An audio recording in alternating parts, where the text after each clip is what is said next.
Baddest man on the planet argument, right? So Francis Ngannou, I think he did an interview where he said he's the baddest man on the planet. John Jones replies that you can't say that from across the street. That's weird. And then Francis said, well, then cross the street. Here's my thing. Wait, don't go. Who's wrong? Who's right? John's right. John's 100% right. 100% right. It ain't even like, I don't even know why it's debatable. You're telling me that you expect him to leave the biggest promotion with the hardest fighters to come fight you because you want more money? Nigga, this ain't boxing, bro. And that's the part that people starting to forget. Like, in boxing, we can do all this cross-promotional taunting. We don't do that in MMA. MMA was built off the best fighting what? The best. That was the whole marketing of it. When you start trying to, when you leave and then start barking. Oh, I gotta stop you. What? Can it be boxing fans criticize other promoters for not working together, right? Saying we want the best versus the best. Can we really call anybody in MMA the best because they do not, like the heavyweight champion of PFL doesn't fight the heavyweight champion of UFC? And this is why, because historically when those guys came over to the UFC, even the ones that came over relatively in their prime, very few of them ever performed super well. Except you have the exceptions like a Daniel Cormier. But true. That was already projected. It wasn't like it was surprise. But at the same time, people would just automatically say, and I'm not necessarily talking about I know you just the educated right now. Yeah, I'm not necessarily talking about the educated fan. I'm talking about the casual. Oh, the guy in the UFC must be better. Yeah. But you know that's not the case because Demetrius Johnson could beat a lot of dudes. A lot of these dudes. I'm not saying it's not talent there, but obviously the talent pool just isn't the same. 1 second. Yo, JoJo and Shane, y'all in next.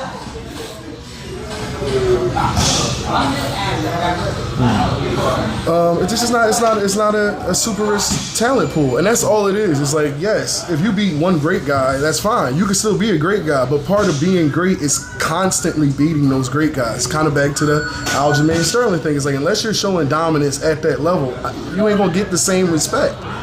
Like, you're not. So John Jones is looked at. He's the light heavyweight champ. He's the guy at light heavyweight champ. Wait, he's the light heavyweight champ, and I'll preface that. Yeah, he didn't beat the man at heavyweight.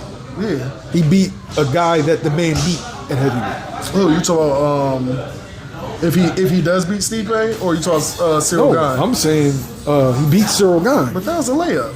Yeah, but he won it to win the title, right? Yeah, I'm gonna be honest. Like, even if he would probably do the same thing to Francis, and it wouldn't have mattered. But probably isn't actually doing it though, right? Yeah, it isn't actually doing it. But again, if Stipe loses to John, what does that say about John? If Francis clears out the entire PFL, what does that say about him? You feel me? Like, they don't hold remotely the same weight. You can clear that whole league out. It ain't gonna mean more than beating Stipe one time. That just is what it is. And I ain't gonna play like it ain't that. Like, you feel me? That just is what it is. You can't be you can't go to a lesser promotion. Like, can you imagine somebody leaving the NFL, going to the XFL and then talking shit? Like, it would never happen like that. Like, you don't go to Shanghai and then talk shit to Steph Curry. Like, it don't happen. I feel you. But in your eyes, who's the real heavyweight champ? Who's the real heavyweight champ? Yeah. I mean, it was an interim. It was an interim. Like, I said, in your mind, who's the real heavyweight champ? Who's the real heavyweight champ? Yeah. Come on, Dad. No, you guys saying Ngannou because he was the last person to have it. But again, it was the weight was never there. The weight was never there. Could this possibly be helping building a mega fight, being that now they're kept apart? Dana not doing it. Dana not going to do it. Dana's made that very clear. He's had so many opportunities for mega fights.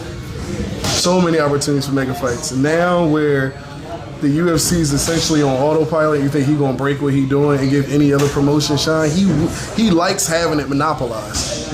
He ain't gonna do that. That's all he feel about. The second Ngannou announced his shit, what happened? He had dropped the next two biggest cards. Like, he don't want no publicity going on. Isn't the PFL with ESPN too?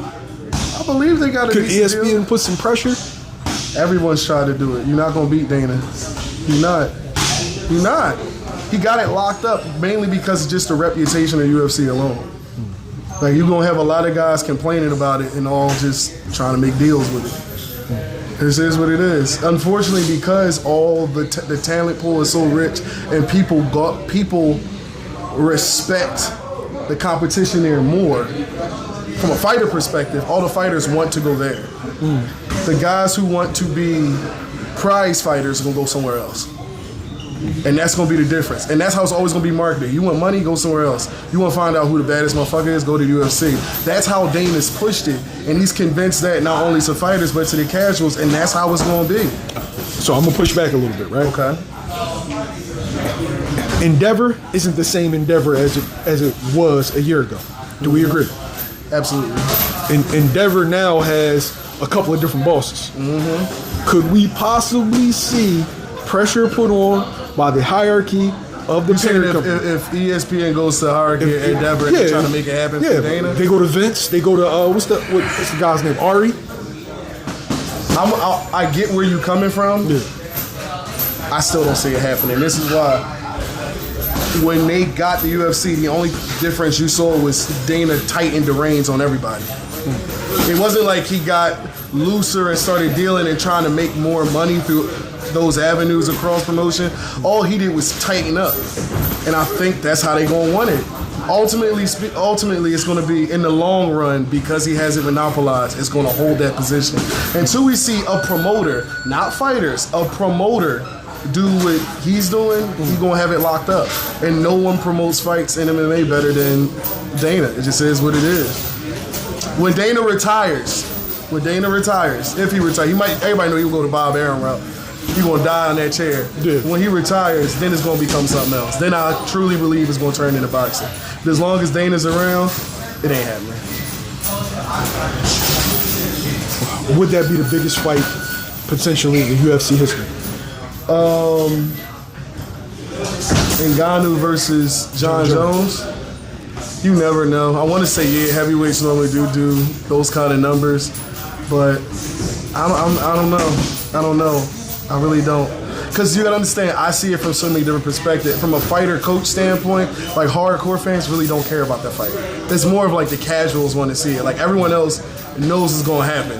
I'm a casual. I want to see it. I need to see it. So that's what I'm saying. Like and casuals do control the market, but it's like it's hard for me to say. That's something that you would probably want to ask Al about. He kind of bridges that casual thing. Al, he talking shit.